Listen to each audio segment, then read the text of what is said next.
déclaration du PDCI-RDA relative à la situation sociopolitique en Côte d'Ivoire. Le samedi 15 juillet 2017, Son Excellence M. Henri Konan Bédié, président du PDCI-RDA, a reçu à sa résidence privée de Paris une délégation du secrétariat exécutif du PDCI-RDA conduite par le professeur Maurice Kakou Dikaoué, secrétaire exécutif du PDCI-RDA. Au cours de cette rencontre, il s'est essentiellement agi de l'analyse de la situation au regard des derniers développements politiques intervenus en Côte d'Ivoire. Le président du parti a écouté avec une attention particulière l'exposé de M. Noël Akossi Benjo, secrétaire exécutif chargé de l'organisation et de la mobilisation, assurant l'intérim du secrétaire exécutif du parti, ainsi que les délibérations du secrétariat exécutif du parti, réunis en session extraordinaire le vendredi 14 juillet 2017.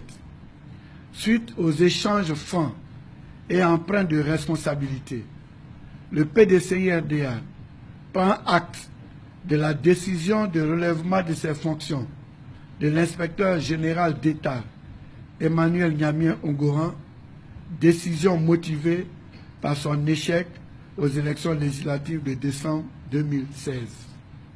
En ce qui concerne le dossier relatif à la suspension de M. Jean-Louis Bion, président du conseil régional du Hambol, le PDCI-RDA s'étonne d'une telle décision prise sans un exposé de motifs convaincants.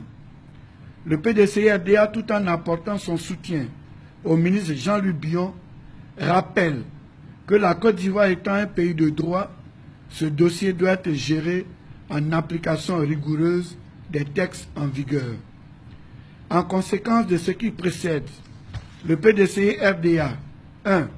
Lance un appel au calme et invite les militantes et militants à se concentrer sur les instructions du président du parti relatives à la promotion et au succès d'un candidat du PDCI-RDA à l'élection présidentielle de 2020. À cet effet, il est demandé aux délégués départementaux et communaux d'achever dans les meilleurs délais les passations des charges afin d'accélérer les activités de mobilisation de terrain. 2. Instruire, en attendant le retour du président du parti, le secrétariat exécutif, à l'effet de procéder à la consultation des délégués départementaux et communaux, des coordonnateurs du Grand Conseil régional, des inspecteurs du parti, des membres du Conseil de discipline et de l'ordre du bélier, des élus, députés, maires, présidents de conseil régional, conseillers économiques, sociaux, environnementaux et culturels, militants du PDCI-RDA et des bureaux nationaux des JFPDCI et des JPDCI.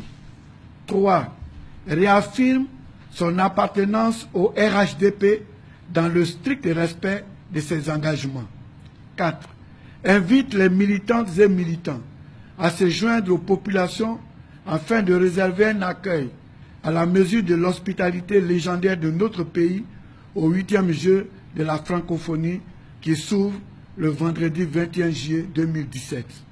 Enfin, le PDCI-RDA exhorte les militantes, militants, sympathisantes et sympathisants du parti à rester solidaires, sereins, vigilants, motivés et à l'écoute de la direction du parti. Fait à Paris le 15 juillet 2017 pour le président du PDCI-RDA, pour ordre le secrétaire exécutif du PDCI-RDA, professeur Maurice Kakou Dikaoué. Je vous remercie.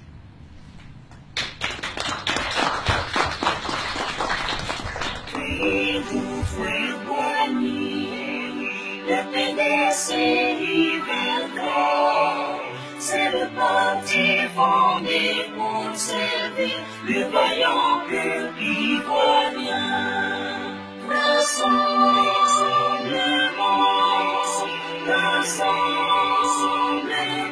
démocratique africain.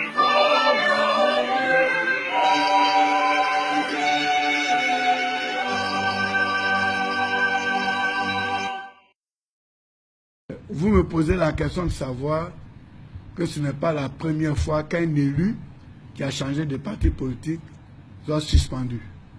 Et cela s'est déjà passé à San Pedro et à Korogo, c'est vrai.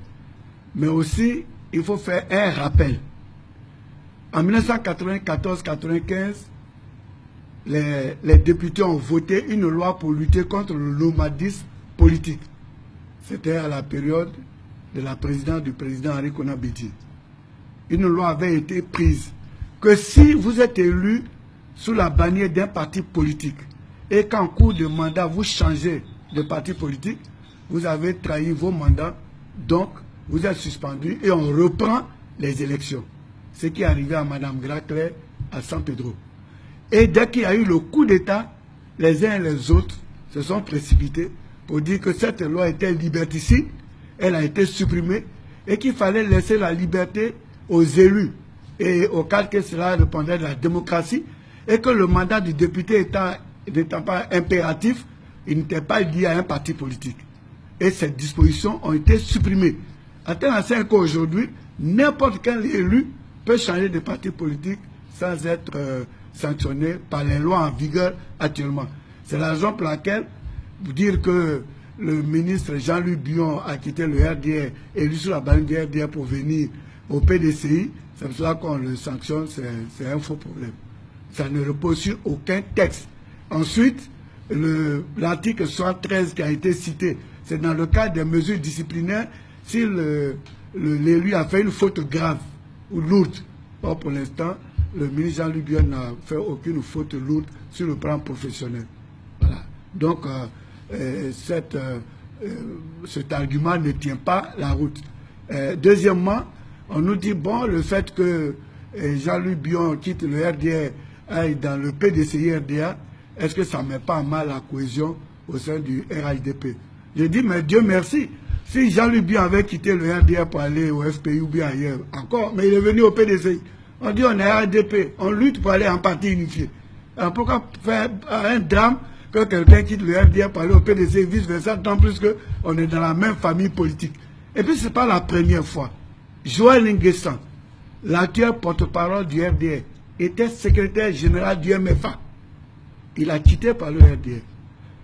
Le greffe Philippe était secrétaire général du MFA. Il a quitté le MFA pour aller au RDR. Madame Poiti était présidente des femmes du MFA. Elle a quitté le MFA pour aller au RDR. Zakpa Komena, délégué départemental du PDCI à Divo, qui n'a pas été choisi par le parti pour le conseil régional, a été choisi, malgré sa qualité de délégué, par le RDR pour en faire un président de conseil, et ça n'a pas mis en mal la cohésion au sein du RHDP. Donc ce n'est pas parce qu'un militant a quitté un parti du RHDP qu'il va ailleurs et que ça peut créer des problèmes. On a déjà vécu cela.